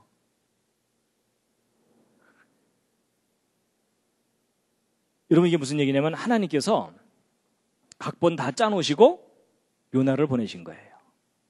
여러분 이 일시현상이 이때 정확하게 일어나게 하려면 이거 언제부터 계획되어 있어야 될 것 같습니까? 잘 생각해 보시면 창조 때부터예요. 맞죠? 그렇죠? 막 목성 저쪽에 있는데 야 잠깐 일로 와라. 내가 좀 필요하다. 이럴 수도 없고요. 그렇죠? 그럼 창조 때부터 계획되신 거예요. 그러니까 하나님께서 그러신 거예요. 야 내가 각본 다 짜놨으니까 너 좀 가줄래? 이랬더니 도망가는 거예요. 그렇죠? 그래서 여러분 도망가는 거 잡아오느라고 시간 소모했죠? 그러니까 사실은 3일 길을 돌아다녀야 되는데 요나가 3일 길을 돌아다닐 시간이 없는 거예요. 내일이 D-Day인데. 그렇죠? 상황이 이해가 가세요? 그러니까 요나가 그 상황을 알았는지 아니면 본인이 정말 가기 싫었는지 모르지만은 어쨌든 3일을 돌아야 되는데 하루만 지나가면서 망한다 이놈들 하면서 지나간 거예요. 근데 그 다음날 일시현상이 일어난 거예요. 이건 과학적으로 검증되는 사건이에요. 그러니까 여러분 저도 일식을 직접 보진 않았는데 제가 이 강의를 이제 미국에 가서 한번 집회를 한 적이 있었어요. 끝나고 나더니 어떤 분이 자기 경험을 얘기해 주시더라고요. 자기가 일시현상을 직접 겪었대요. 어느 날 아침에 뉴스에 일시현상이 있다는 뉴스가 나왔는데 그 뉴스를 못 들은 거예요. 못 듣고서 자동차를 몰고 하이웨이를 가고 있는데 갑자기 일식이 나타났다는 거예요. 갑자기 밝았던 부분에 태양이 어두워지면서 깜깜해지더래요. 근데 이분이 꽤 배운 분이고 그리고 신앙이 있는 분이었거든요. 그런데도 갑자기 일식이 나타나니까 공포감이 막 이 속에서 막 공포감이 드는데 막 두려움이 엄습을 하더라는 거예요. 그러니까 배웠고 이 신앙이 있는 분인데도 막 공포감이 드는데 우상 숭배하던 사람들한테는요 절대적인 공포감이 들면서 집단 히스테리라 그러나요? 하여튼 그런 현상이 나타나는 거예요. 그러니까 막 민심이 흉해지고 난리가 나니까 차라리 왕도 여러분 그 정도 되면요 왕은요 자기가 회개하고 싶지 않아도 자기 정권을 유지하기 위해서라도 쇼라도 해야 돼요. 맞죠? 그래서 단식을 선포하고 회개하라 이렇게 된 거란 거죠. 그래서 참 소설같이 여겨졌던 그 요나의 사건이 과학적으로 지금 검증된 그런 것을 이제 알려드리는 겁니다.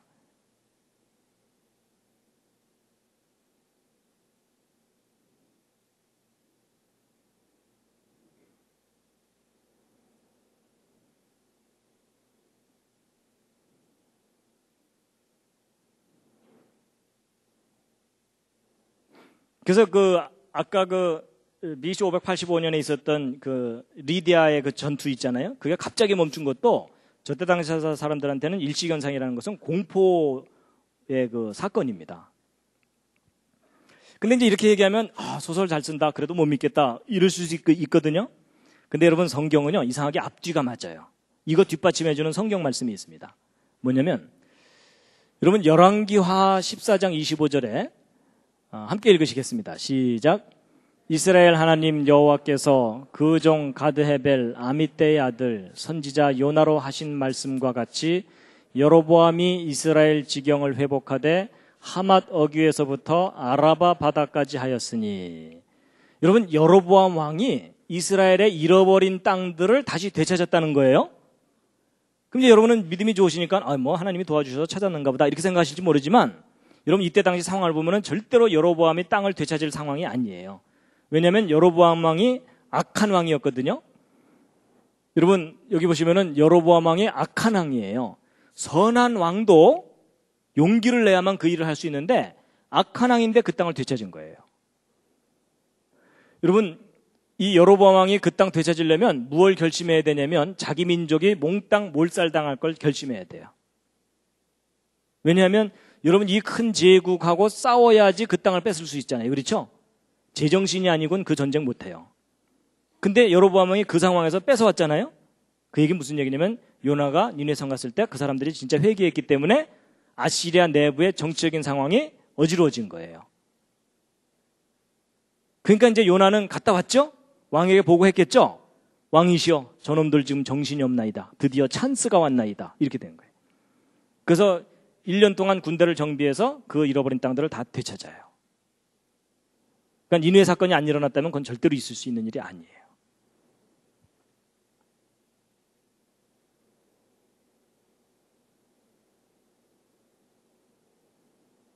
그래서 이제 이 하나님께서 그 일시현상을 통해서 요나 때 그 니느웨 성을 회개시킨 사건이 있었을 거다라고 지금 아주 가능성이 높다고 지금 보고 있는데요.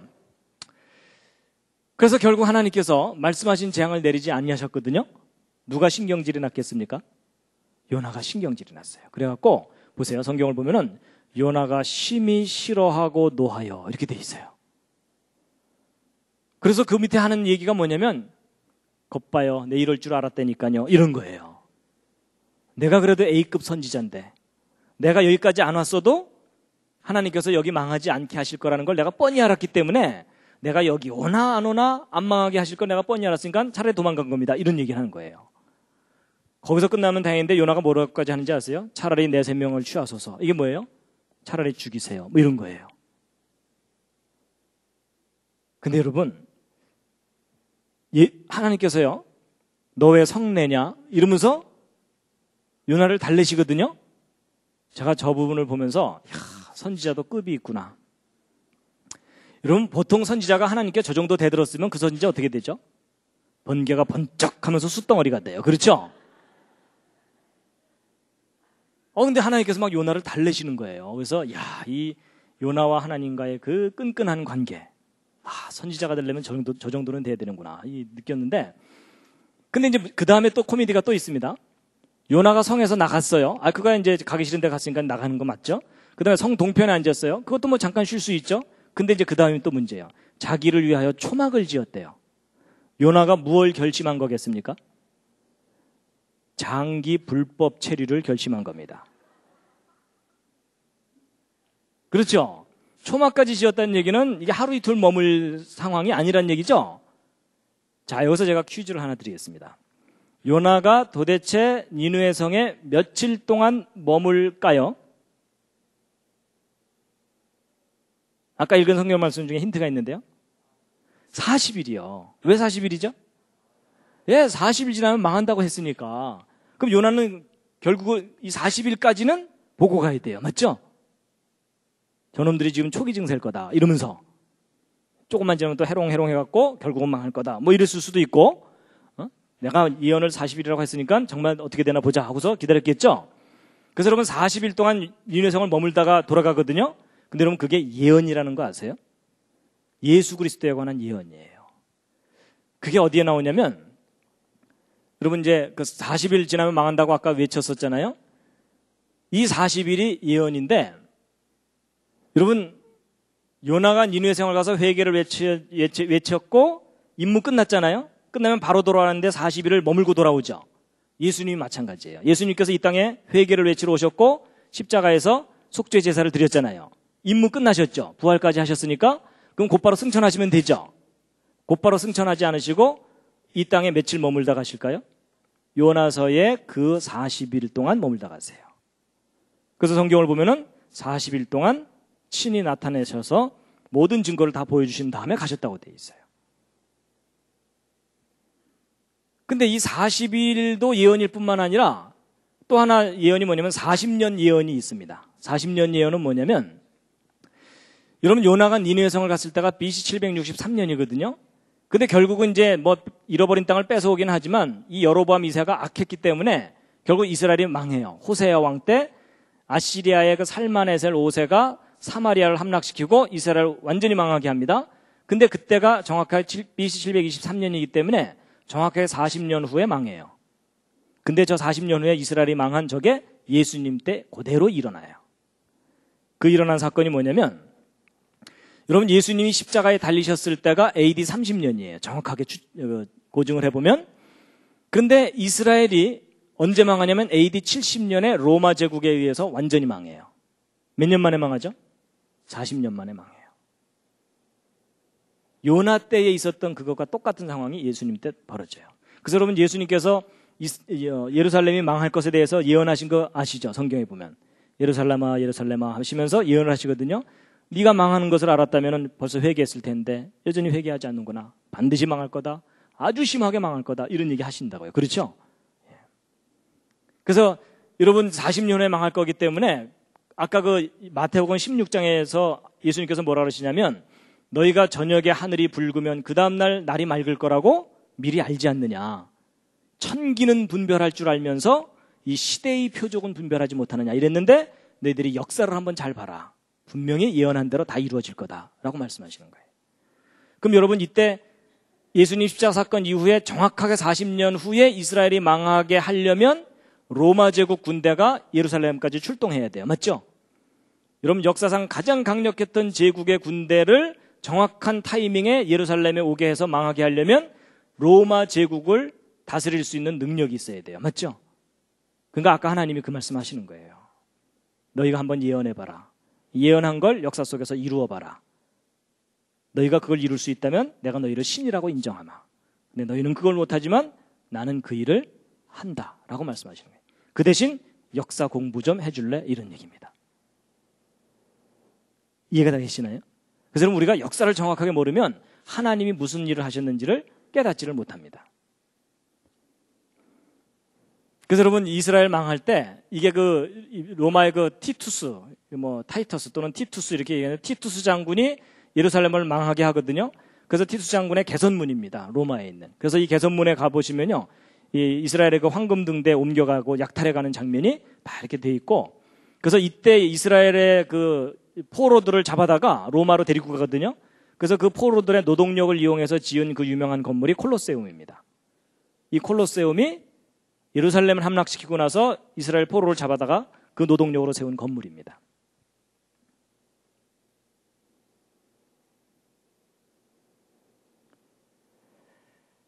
자, 잠시 기지개를 한번 더 켜시겠습니다. 이제 거의 끝날 때가 가까웠습니다.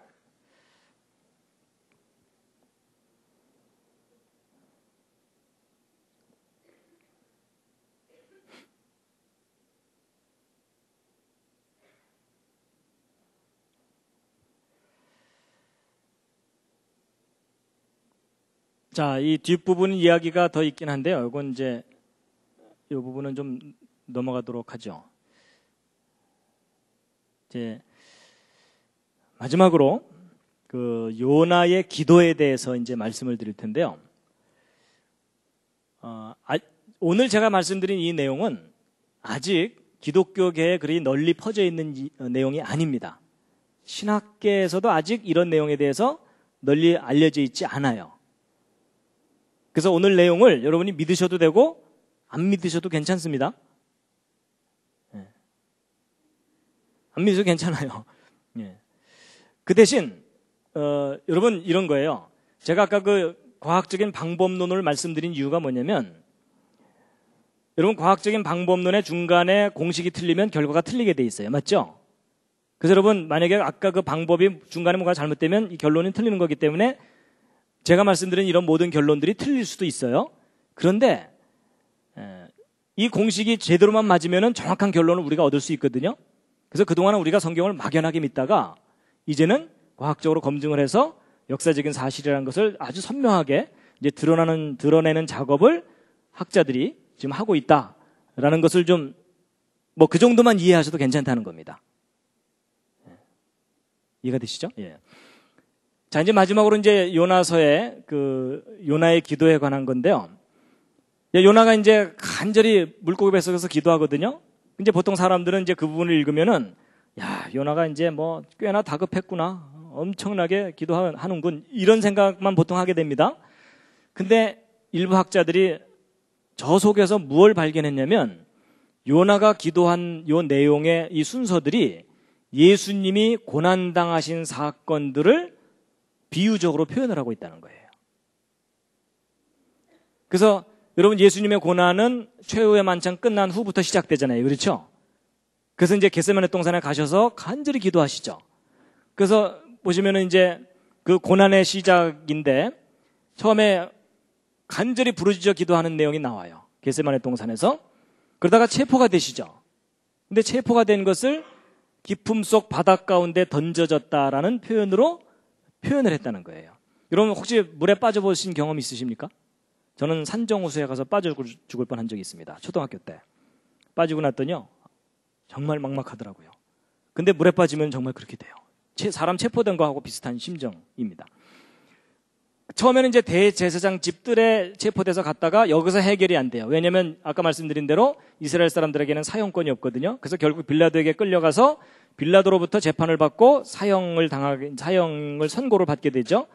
근데 여기 이제 4절을 보면 내가 주의 목전에서 쫓겨났다 이렇게 돼 있는데 여러분 이스라엘은 종교 공동체입니다. 그래서 이스라엘 민족에게서 쫓겨났다는 얘기는 곧 누구에게 쫓겨났다는 것과 똑같아요? 하나님께로부터 쫓겨났다는 것과 똑같은 의미입니다. 그래서 주의 목전에서 쫓겨난 것이 바로 이스라엘에게서 쫓겨나서 이제 로마의 그 총독에게 이제 재판을 받는 거다라고 표현했다고 보고 있고요. 그다음에 이제 물이 나를 둘렀고 기품이 나를 에웠고 바다풀이 내 머리를 썼다는 것은 예수님께서 조롱당하시고 이 고난당하시는 홍포와 가시면류관을 표현한 것이다라고 보고 있고요. 그다음에 내가 산의 뿌리까지 내려갔다. 이것은 이제 무덤 속에 들어가신 예수를 상징적으로 표현한 것이다. 그리고 주께서 내 생명을 구덩이에서 건지셨다는 것은 부활하신 것에 대한 표현이고요. 그러니까 예수님의 고난받으시고 부활하신 내용이 순서대로 이렇게 비유적으로 표현되어 있다는 겁니다. 그리고 이제 내 기도가 주께 이르렀다는 얘기는 기도의 응답을 받으신 것이고요.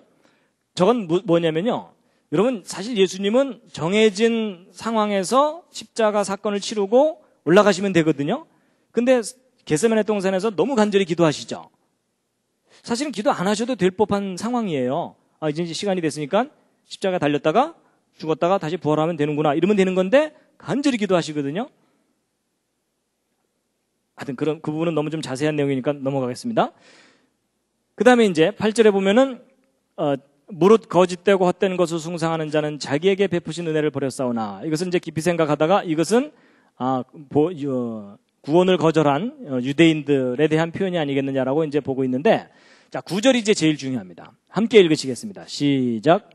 나는 감사하는 목소리로 주께 제사를 드리며 나의 서원을 주께 갚겠나이다.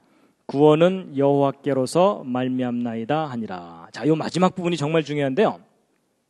제사 드릴 겁니다. 맹세합니다. 그리고 구원은 여호와께로서 말미암나이다 이렇게 됐는데 이게 뭐냐면 요 윗부분은 제사를 맹세하는 거예요. 그렇죠? 그리고 이제 여기 구원은 여호와께로서 말미암나이다라는 저 문장을 한 단어로 줄이면 그게 뭘까요? 짐작하시겠어요? 저 문장을 한 단어로 줄이면 그게 뭐냐면요. 그게 바로 예수입니다. 여러분 예수라는 이름의 뜻이 뭐냐면 오직 구원은 창조자 하나님으로부터 온다라는 뜻이에요. 그래서 여러분 예수를 믿는다는 말은 구원은 창조자 하나님으로부터 온다는 것을 믿는 거예요. 그래서 이 문장을 줄이면 예수잖아요. 그럼 이게 뭐냐면 이게 서명이에요. 자, 그래서 여러분 이 요나의 기도에서 무엇을 발견한 거냐면 내가 이러이러한 고난들을 당할 거다. 근데 이제 이건 이제 스토리고 맨 마지막에 뭐냐면 맹세를 하시는 거예요. 내가 제사 지낼 거다. 맹세한다. 예수. 이렇게 돼 있어요. 그럼 여러분 저 요나의 기도의 구조가 뭐냐면 맹세문이에요. 맹세문. 내가 이러한 고난을 당할 텐데 반드시 제사 드릴 거다. 맹세한다. 예수. 이렇게 돼 있죠? 자, 그럼 저게 이제 무슨 뜻이냐면요. 이제 이걸 어느 정도 이해하셨으면 여러분 아까 그 마태복음 12장에 서기관과 바리새인들이 와가지고 법적으로 따지잖아요. 네가 메시아라는 증거가 뭐냐 내놔라 이랬죠. 그때 예수님께서 뭐가 증거라고 말씀하셨어요? 요나의 표적밖에는 보여줄 표적이 없다 그랬거든요. 그럼 요나의 표적 속에 내가 메시아라는 결정적인 증거가 들어있다 그 얘기죠. 자, 그럼 보세요. 아까 읽은 말씀 중에 이사야서 41장을 보면은 나 여호와가 말한다. 너희 우상들 다 나와봐라. 그 대신 확실한 증거를 갖고 얘기하자 이러시죠. 자, 여러분 확실한 증거, 결정적인 증거는 예를 들면 이런 겁니다. 여러분 제가 여러분들한테 1인당 1억 원씩 꿨다고 치자고요. 조만간 갚겠습니다. 그리고 이제 중국에 가서 선교한다고 갔는데 도망갔어요. 그럼 여러분이 처음에는 뭐 이메일도 보내고 이러다가 드디어 이제 사람들을 보내서 저를 잡아올 거 아닙니까? 그래서 저를 잡아와서 이제 제가 꿔간 돈 받아야 되잖아요. 근데 제가 이제 법정에서 잘 기억이 안 난다. 우리 교회라는 교회도 있었냐? 뭐 이러면서 제가 막 오리발을 막 내밀고 막 거짓 증인들을 막 세워요. 근데 제가 아무리 거짓 증인을 내세워도 여러분이 뭔가 하나만 법정에 제출하면 저는 유죄가 돼요. 근데 그게 뭘까요? 여러분 한두 푼도 아니고 1억 원씩을 꿨으면 제가 뭘 써줘야 돼요? 차용증서를 써줘야 되죠. 차용증서는 구조가 어떻게 되죠? 어떤 상황에서 어떻게 될 것인가를 설명해야 되고 맨 마지막에 뭘 해야 되죠? 아니 서명만 하면 안 돼요. 안 갚아도 됨 이렇게 하면 되나요? 서명만 했다고 되는 게 아니라 맨 마지막에 맹세를 해야 돼요. 제가 반드시 갚음, 맹세함, 그리고 뭘 해야 되죠? 김명현 이렇게 해야 돼요. 맞죠? 근데 그걸 써줬을 거 아니에요? 여러분이 그것만 딱 제출하면은 저는 그냥 유죄예요. 맞죠? 딴 증거가 필요가 없어요. 그럼 여러분 그 상황을 이해를 하신다면 바로 이게 이해가 되실 거예요. 내가 메시아라는 증거가 있다. 요나의 표적이 내가 메시아라는 유일한 증거다. 그 대신 자세히 한번 들여다봐라. 그 속에 내가 이 온 백성을 위해서 제사를 지내겠다는 맹세문이 그 속에 들어있다. 그 맹세문이 내가 메시아라는 결정적인 증거다. 내가 요나라는 선지자를 통해서 그 맹세문을 미리 작성해놨고 그 맹세를 이루기 위해서 이 땅에 온 메시아다 라고 말씀하시는 거라는 거예요. 앞뒤 상황이 그래요. 그러니까 예수님께서 대충 오신 게 아니라 맹세문 작성하고 이 땅에 오셨다는 얘기예요. 멋있는 분입니다. 저 같으면 맹세 안 합니다. 대충 내려왔다가 아플 것 같은데 다시 올라갔다 나중에 오자 이럴 거예요. 그렇죠? 근데 예수님께서는 맹세를 하셨어요. 그래가지고요. 여러분 겟세마네 동산에서 예수님이 왜 그렇게 간절히 기도하셨는지 이해가 되더라고요. 왜냐하면 여러분 예수님께서 이 땅에 오셔서 무슨 말씀하시냐면 너희들에게는 너희들의 때가 임의로 있지만 내 때는 정해져 있다. 이 얘기하시죠. 그래서 여러분 예수님께서 이상한 행동들을 많이 보이세요. 나는 예루살렘 안 갈 거다 이러더니 그냥 뒤늦게 또 오시고 그러죠. 그게 뭐냐면은 예수님은 정확한 때에 정확하게 어떤 일들을 이루셔야 돼요. 왜냐하면 역사 속에 정확하게 예언이 되어 있거든요. 근데 정확하게 그걸 이루지 못하면 예언이 맞지 않게 돼요. 그렇죠? 예언이 맞지 않으면 누가 좋아할까요? 사탄이 좋아해요. 그렇죠? 앞뒤가 안 맞잖아요. 이러면은 하나님께서 할 말이 없는 거예요. 그래서 예수님이 정확한 때에 정확한 시간에 이 땅에 오셔서 정확한 시간에 제사를 드린 거거든요. 근데 만약에 그때 예수님께서 그래서 예수님이 겟세마네 동산에서 기도하실 때 무슨 기도를 하시냐면 주여 이 잔을 내게서 지나가게 하옵소서 이랬죠. 여러분 저 같으면 그렇게 안 하고 이것 좀 나중으로 미루면 안 될까요? 이럴 수도 있죠. 근데 지나가게 해달라는 게 뭐냐면 그 순간이 지나가면 다시는 제사 지낼 기회가 없다는 뜻이에요. 저 같으면 미룬다니까요. 근데 미뤄봤자 의미가 없는 건데 정확하게 그 순간에 제사를 지내야 되기 때문에 그러니까 목숨을 걸고 기도를 하신 거예요. 내가 이걸 반드시 이루어야 되니까.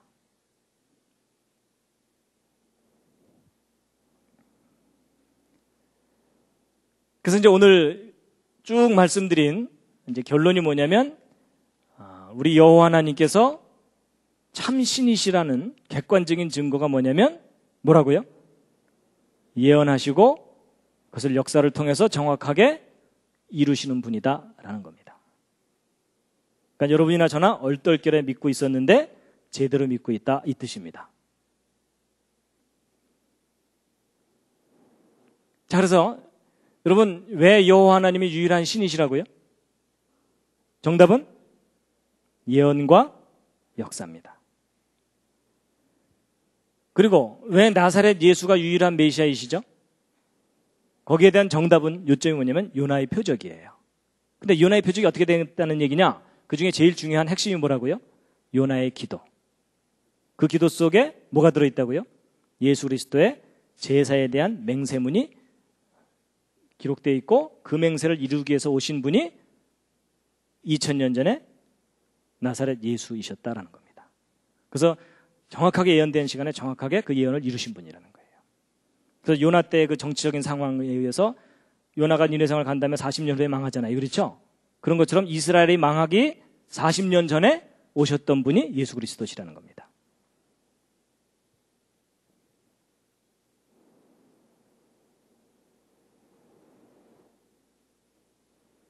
그래서 오늘의 주제는 역사를 주관하시는 여호와 하나님이었습니다. 그래서 이스라엘 민족을 통해서 마지막 꽃다발입니다.